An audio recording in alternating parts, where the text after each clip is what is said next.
Goodness. Can you hear me now? All good? Go for it. All right. Well, so I originally took one of those ancestry DNA tests, and my test comes back, and it turns out it says I have 68% more Neanderthal DNA than their average customer. I don't know, 68, it's a high number in Neanderthal. Caveman, right? You know? I don't know, but it was bothering me for days. So I was like, you know what? I'm gonna ask my grandfather about this, see if he knows anything. So I go to my grandfather, I said, Grandpa, did you know that this test is saying we're like 68% caveman? My grandpa says, booga booga. He was really upset about it. I had to go back to his cave for like 2 weeks. But even though I'm mostly caveman, I decided to have some cave babies anyways. Got 2 kids, 10 and 12-year-old boy. And sometimes I think, though, you can learn more from your kids than they can learn from you. For example, my youngest comes up to me the other day. He comes running up real excited. He goes, hey, Dad, did you know the only way to move your pee-pee without your hands is by squeezing your butthole?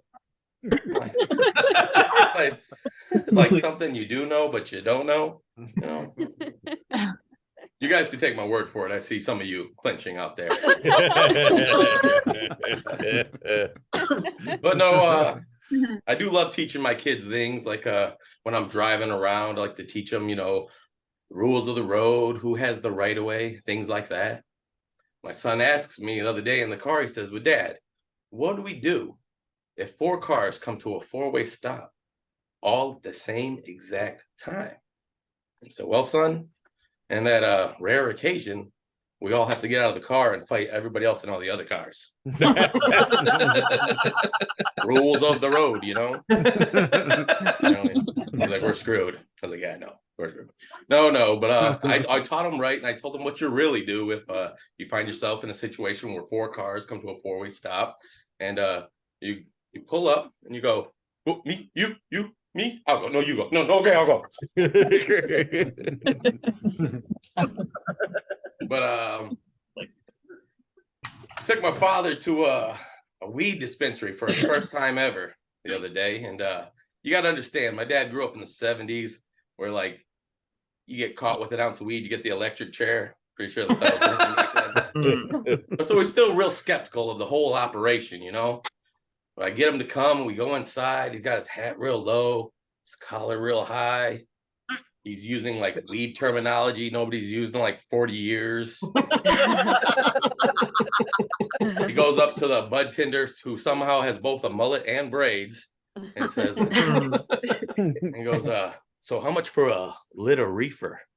And what that is. But the guy, playing nice, is that gonna be sativa or indica?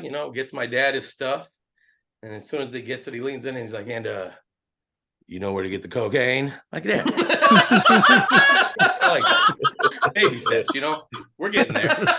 We're getting there. No, but I see some of you out there, our fellow glasses wearers, some nice frames in the audience here tonight. I gotta tell you, I think wearing glasses has got to be the most underrated disability. Because that's what it is, it is a disability, but it's so easily corrected. We forget that, But it's definitely underrated, because you know that when you can be rendered defenseless by like a steamy bowl of soup, I mean it. Like, I think I could be robbed with like a bowl of chicken broth. Like, I'll just take it. I can't see anyway. But no, so I did serve 4 years in the Marine Corps infantry with 2 tours. Wasn't very good at it, hence the Purple Heart, though. But we did get some really cool classes. And one time they brought in this guy, real intense, badass guy. He was a prisoner of war in Vietnam, had been captured, tortured, escaped, and rescued, all on his own. And he came in to teach us, some cool stuff. And he did teach us cool stuff. He taught us like how to build a shelter, how to resist interrogation tactics, how to use Morse code to blink your Starbucks order. You know, the important stuff. You know? But out of all the things he taught us, probably the coolest thing he taught us was how to beat a lie detector test. And he said, all you got to do is when they got you tied up and they're asking you the questions, when you answer, you squeeze your butthole as tight as you can. I actually made that last part up. I just want to see how many I could get to clinch for a second time tonight. Thank you guys. That's my time. All right, Dan.